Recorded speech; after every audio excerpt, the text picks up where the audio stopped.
one day before his 19th birthday. He wasn't in any gang, he wasn't doing drugs, he wasn't involved in any kind of violent crime. They took my grandson's life, they didn't hurt him. His spirit was gone 2 seconds after the bullet caught him. I'm the one that's hurting. His mother and his brother and sister are the one that are hurting. It's been 4 years and I'm still hurting like it just happened yesterday. I walked from work and then I went around where my son was, and he lifted me up in the air as usual. And his friend him said, "Put down Mumsy," and he said, "Well, that's her birthday today." So they called me and asked me if it's my birthday, and I said yes, and they said happy birthday.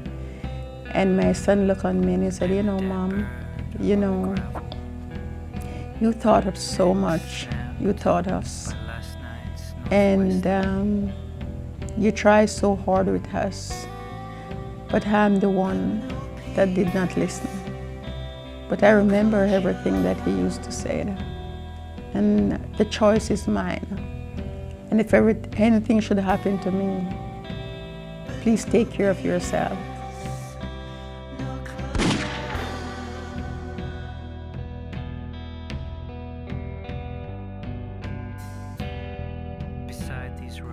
Until 2004, I had a dream. And I saw lots of children, hundreds of children circling blue.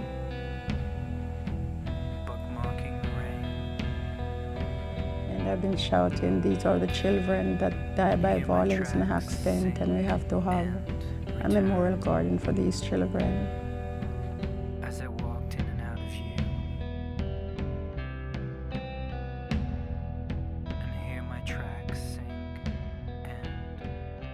And then the Tuesday morning we started, gather people together and start.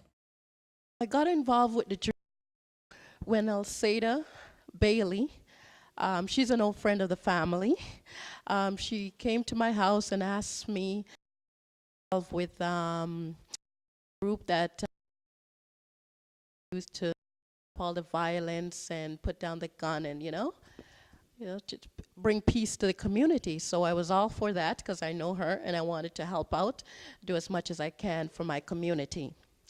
And when certain people that I knew got passed away, that really hit me hard at home. I knew Sydney, a lot of the young youths that grew up in the park. And one day I was walking out and I ran into Sadie. And she told me the dream, the beautiful dream she had. And the dream must have been all the kids that I knew that lived in Regent. So I volunteered my time with her to help her to be involved with the Dreamers to put in a peace garden. When Sadie had her dream about the kids who had died, she called me right away and was telling me about it. And she asked me what I think she should do. So I said, well, maybe we could talk to some more people, but I think we should do something about it.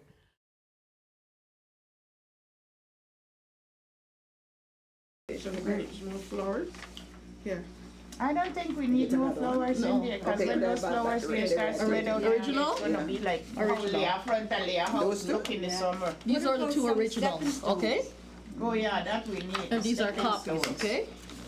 This is a good copy that should in the case to send out a letter to any place this weekend. Yeah, you just copy that and in. send it along with the letter. Right. Like, this is what we're trying to build, and we can't make any headway in doing it. We'd appreciate it if we could get some donation to make it look like that. So that's what we want it to one look to like. the ball car out there to the car place out there, and one to the next car place. It's 2 car places on River Street there. With a letter. And, you know, and drop a good letter and that's it. So that's why I give it a letter. Because right now, if it's going to serve as a teaching tool to the school and thing, we have to make it presentable so when the teachers, they decide they're going to bring the kids out to see the Peace Garden, there's something there presentable for them to look at and says, you know, okay, this is what this stands for and thing like that. So we need the plaque, we need the fence. Because Sunday after we finish digging, before we come back with the fence, they walk through the dug up place already. So we had to put that up there. Nobody else was giving us a permanent fence to put there, so we had to spend our own money and put what we wanted there to keep it together so people know it's for a purpose. Sure. So we cannot back down now that we started it. There's no we back have down. to We have get to go support financially, or Home Depot, or Business Depot, or some of them depot should be able to support us with the letter.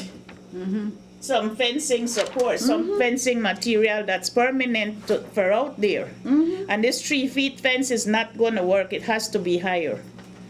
Because that thing out there is like 3 feet and the kids, they throw stuff right over it, you know. So we have to have it higher than that.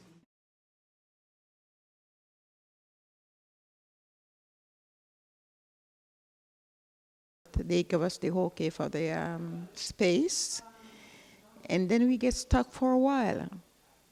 And then we decided a deadline for ourselves. The last meeting we had in the group that the 13, rather inside or outside, come to help us. We are going to do our garden because we were still waiting, and don't know if we were coming or going. So myself and Edna, Angela, Patricia, and Pat, we decided to just take it on our head and lay and do what we have to do.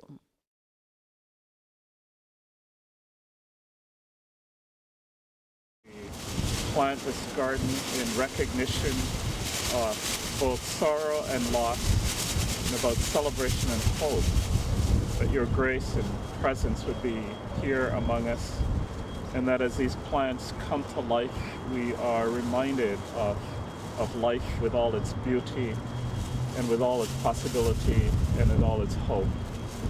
And in the winter, as the plants go to sleep, we're reminded that even in the midst of life, we walk in death. And in the spring, as the plants come back to life, we're reminded that out of death, life comes. So we pray for your blessing and peace on this place. May it be meaningful to all who pass by. May it be a place of hope and healing and restoration.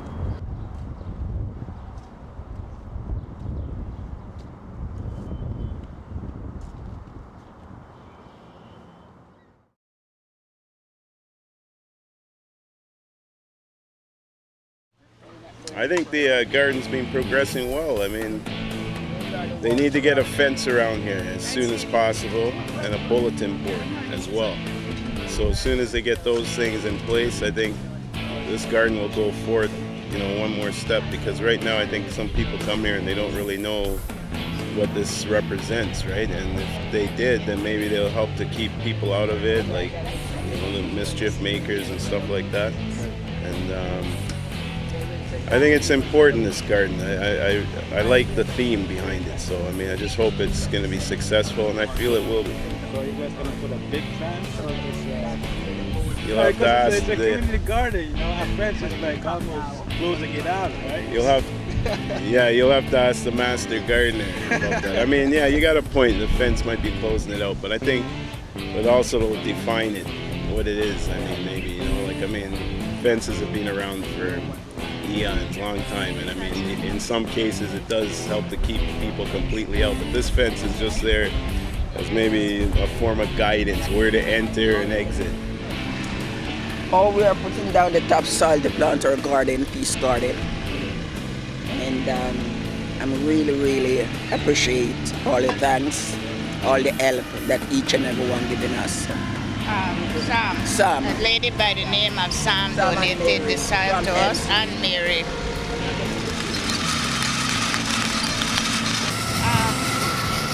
We met them when? About a month ago? 2 weeks ago? 3 weeks ago? About 3 weeks ago. And they promised us that they're going to donate some stuff to us, and faithfully they came through with it. We got soil, we got a boulder coming by the same people them, and we have fence, right? Right? Our fence is coming through the same company, church people them. So that's how we are moving forward, with their help and our labor. Like I was saying, the Regent Park here, or since Toronto Housing started sponsoring this community garden initiative, they've also already noticed like a reduction in crime and some of the benefits too, as well as socializing by people. People that never talked to each other for years. They know each other by face, but they never talk to each other. Now, out in the gardens, socializing, talking, barbecuing, and doing things they never thought of doing before. And I think that's where this kind of little effort, especially from a grassroots perspective, is what's going to drive a real healthy community. You have to stop ignoring the people at the bottom. Because you know, a tree doesn't grow from the top down, it grows from the bottom up. And I think that's how you got to look at things.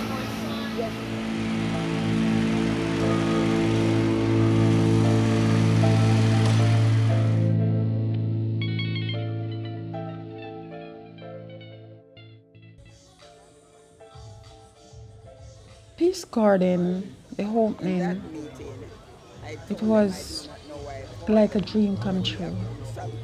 A dream really come true. And if you have a dream and you decide to work on that dream will come through.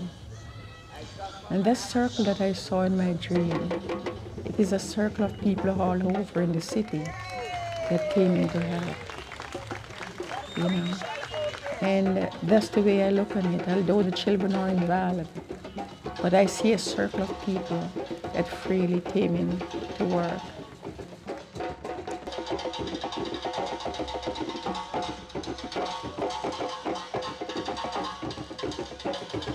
I'm hoping and praying that they will see what we're doing.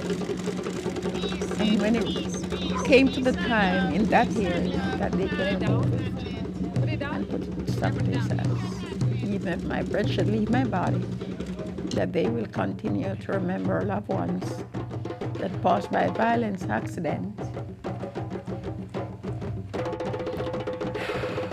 For the loved one that we lost through violence and accident, it is an expression of hope, goodwill, and unity for all races.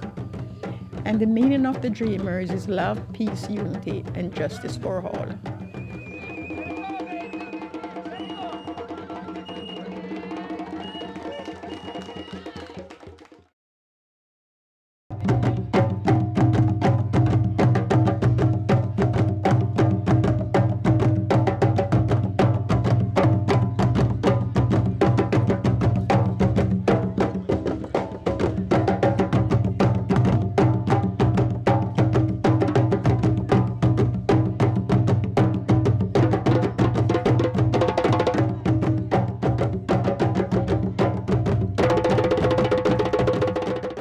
RPTV was brought to you by the Regent Park Focused Media Arts Youth Center.